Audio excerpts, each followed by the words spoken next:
नमस्कार दोस्तों, स्वागत है आप सभी का मेरे चैनल आध्यात्म विद रश्मि में। आप सभी को हरतालिका तीज की अनेकों अनेकों बधाइयाँ। यह व्रत भाद्रपद मास के शुक्ल पक्ष की तृतीया तिथि को हस्त नक्षत्र के दिन किया जाता है। इस दिन कुंवारी और सौभाग्यवती स्त्रियां गौरी शंकर की पूजा करती हैं।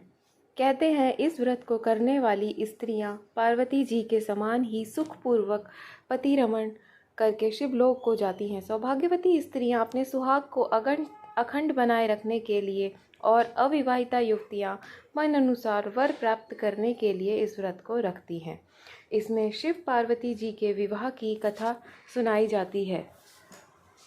कथा इस प्रकार है। लिंग पुराण के अनुसार माँ पार्वती ने अपने पूर्व जन्म में भगवान शंकर को पति रूप में प्राप्त करने के लिए हिमालय पर गंगा के तट पर अपने बाल्यावस्था में अधोमुखी होकर घोर तप किया। इस दौरान उन्होंने अन्न का सेवन नहीं किया था। काफ़ी समय सूखे पत्ते चबाकर ही काटी। कई वर्ष तक उन्होंने केवल हवा पीकर ही व्यतीत किया। माता पार्वती को की यह स्थिति देखकर उनके पिता अत्यंत दुखी रहते थे।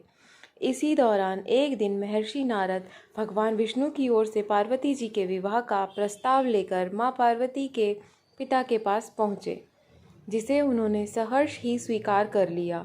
पिता ने जब माँ पार्वती से उनके विवाह की बात बतलाई तो वे बहुत दुखी हो गईं और जोर जोर से विलाप करके रोने लगीं। फिर एक सखी के पूछने पर माता ने उसे बताया कि वह यह कठोर व्रत भगवान शिव को पति रूप में प्राप्त करने के लिए कर रही है, जबकि उनके पिता उनका विवाह विष्णु जी से कराना चाहते थे। तब सहेली की सलाह पर माता पार्वती घने वन में चली गईं। वहाँ एक गुफा में जाकर भगवान शिव की आराधना में लीन हो गईं।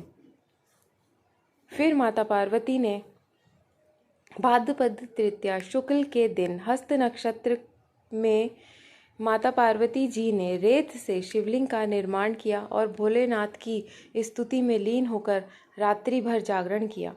तब माता के इस कठोर तपस्या से प्रसन्न होकर भगवान शिव ने उन्हें दर्शन दिए और इच्छा अनुसार उनको अपनी पत्नी के रूप में स्वीकार किया।